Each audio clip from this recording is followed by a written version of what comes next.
are you? Good, thank you. I'm going to share a few slides just to help me navigate our story. Hopefully you can see them. We've done 2 neighbourhood portraits, one on the Old Kent Road and one in Brixton. And I guess I'm just going to chart our story. We haven't quite finished them. Our final exhibitions are in the next few weeks.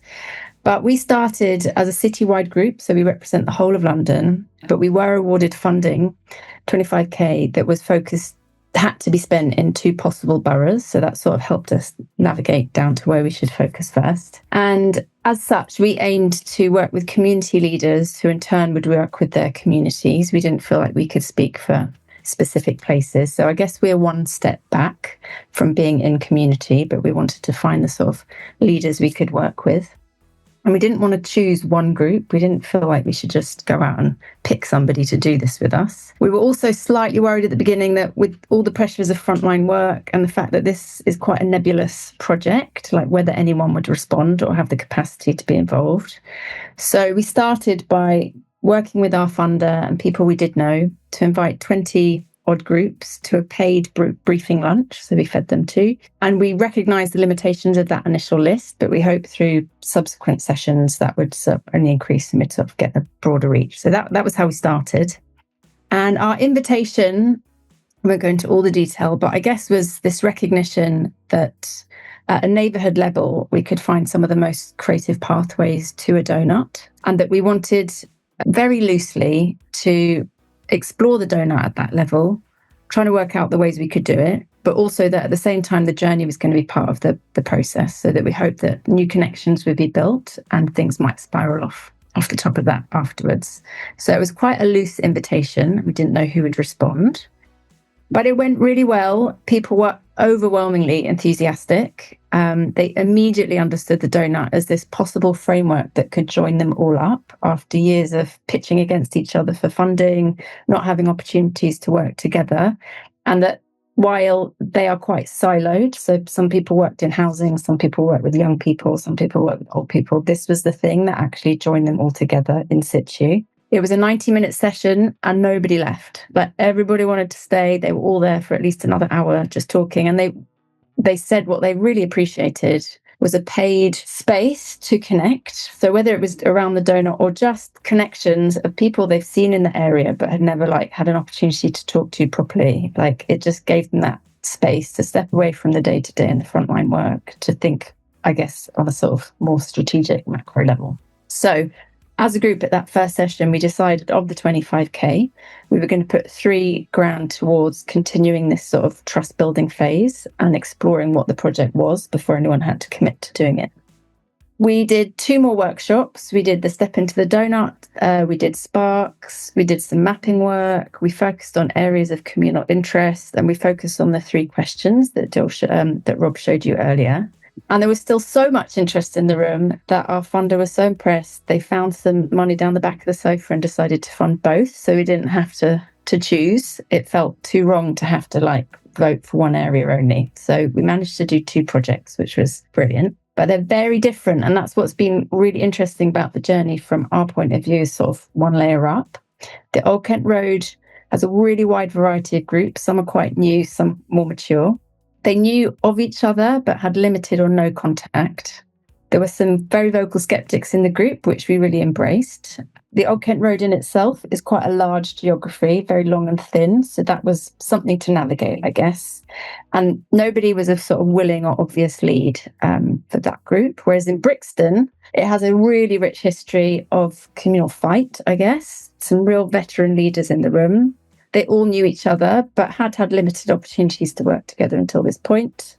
They were often pitched against each other for funding pots. Again, some very welcome local skeptics. A much smaller geography, so very different to Old Kent Road, and one clearly did step up quite quickly. So what that meant for the approaches was that we had 3 community organisations, 2 veteran leaders, 1 place-based artist to lead the project, and 5 young creatives, sort of created the initial Old Kent Road group. Whereas in Brixton, we had 1 lead organisation, very experienced in sort of place-based research and the idea of commoning. And they decided to bring in a partner organisation to recruit the young creatives to document the process.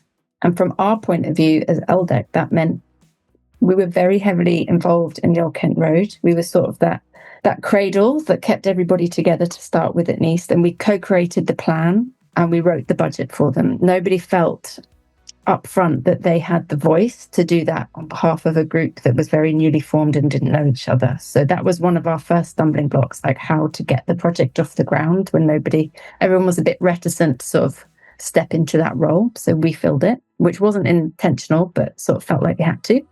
And as we couldn't nurture the whole project and didn't feel like we should, because we are not from the Old Kent Road, although I do live close, we decided to recruit a place-based artist as part of the funding, and she was going to lead it.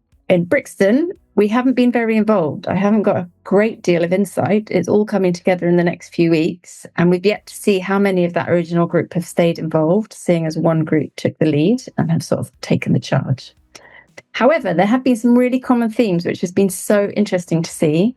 Up front, everybody was really adamant that because it was such a nebulous project, we needed a really clear route to legacy. And they both inbuilt that quite early on by putting some of that budget to employing young creatives as an opportunity to learn more about, community organising and research, and to document and develop the tools. So there was this great spark of energy right from the beginning. And if nothing else comes for it, there's at least 10 young people who've had this opportunity to be part of something and learn. During it, they both went to step into the Doughnut as a really engaging way to land the idea. They've both done mapping, and they both held conversational events at a very grassroots level for people to swap ideas and meet each other. And as we draw to a close, as I say, they both finish in the next few weeks. We've inbuilt time right from the start for them to pitch for phase 2 funding. And both of them want to do that on this idea of a local commons and how to create and unleash democratic funding. So how, as a governance structure, can they hold themselves together to communally, commonly move forward for how they make their area a donut zone? I'll just quickly skip to a few challenges. Just up front, from LDEC's point of view, the contracts took so much time to sort of work out what we were asking them to do, what we weren't asking them to do, how prescriptive we wanted to be, and how much freedom we wanted to give them. So we now have that contract. We're really happy to sort of open source that if that helps people sub-grant money. Right at the start, I guess, what we've realised now with Rob, that there wasn't maybe this central toolkit to sort of digest what had been done before. So it took an enormous amount of time and sort of commitment to go through all the deal tools that had been done before and work out what we could adapt and what we could use. So I would just say, enjoy that bit of the process, but it does take time. We got quite lost quite often over the last year. We kept coming back to this, like, what is this and why are we doing it? And I would ground, like Rob has sort of developed those questions quite early on, because we didn't. And I think that gave us a bit of a challenge. But we did keep coming back to Civic Square's advice that it's actually just as much about the journey and the relationships that you're going to build as about the stuff that you're doing and what's going to come out of it. And trust that themes will emerge. I really didn't know that they would, but it's just in the last few weeks it's become obvious what the next themes people want to explore are. We didn't have enough time to keep all the groups engaged, and that's been quite painful because they were really excited in the beginning, and we've just had to learn that, you know, things come up and we couldn't hold everybody together. Mapping, we've done this in a really analog way, but it would be really nice if there's a deal method to capture online or somehow that you could advise to sort of map. And maybe you do, and we just never found that tool in the library. And then we made the pod. We decided to sort of start where Civic Square did. We built this pod for a school. It's really not as easy as it looks on the instructions. So we are going to share our feedback and all the changes we had to make. But it was beautiful once we got there. And then I guess a few observations on what we're going to do differently. We've got 2 more areas who already want to do it and self-funding this in London. So we're excited to sort of digest what we've learned and move on. Our funder in the geographies we started in had a lot of key relationships, which we leveraged and gave us a really big head start. I wonder if we'd had to completely start from scratch, whether anybody would have come to that first meeting. That trust building phase is really important, and we invested a lot of time doing that, and I wouldn't rush that. I think we found it hard to find that balance of like landing the idea of the donut and what on earth the portrait was without overwhelming people with loads of information. And we didn't really drill hard on the idea of layers. They've come naturally, but I wonder whether we should have done a bit more of that up front as a guide, so they would have been there whenever we got lost. Recognize your time limits. We had a year to do this. At the beginning didn't feel a lot, and looking back definitely wasn't a lot of time. So we feel like there's a lot more we could have done now we finally understand this. I think it's in Rob's new tool, but we should have been a bit clearer on our sort of lead questions of inquiry. Ours have been very broad. And we are noodling, and I think I've just seen it come up in the chat, how you visualize a data portrait. So we did a data portrait for each area, and we sort of assumed we'd get the picture at the end, which everyone could use as that compass. But it's quite hard to do that on such a sort of micro scale. So we are still figuring that one out. But I guess just being clear up front about what's possible and how you turn that data into a picture would be useful. So I just thought we're going to put these on the library, but I'm really proud of what everybody's developed. And I just thought I'd touch on 4 really quick tools that we developed. The first event that Old Kent Road did, they decided not to employ a professional photographer. So we've been documenting every single thing, every single meeting along the way to build the portrait. They decided to work with a local group who had loads of old camcorders and Polaroids, and have a stall and invite people to DIY film the event.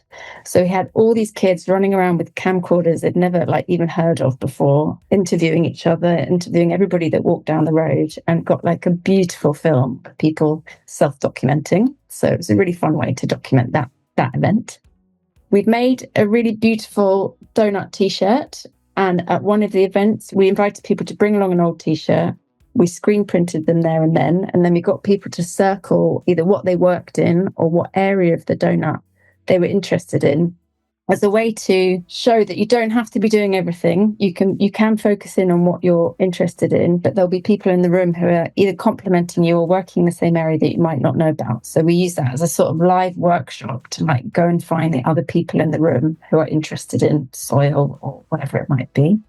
We had this great, for just introducing at a really top run level with kids, we had a Velcro board with balls that they had to chuck at it to sort of work out what they were interested in. And we've developed 4 amazing posters that really easily land the idea of a donut as an image, and whether you see it as a graph or a compass or what it represents. But we worked with Rob to develop those, and they've landed really well. So we're putting those on the tools too. I don't think I've got time to show you the video, but I really recommend some DIY filming.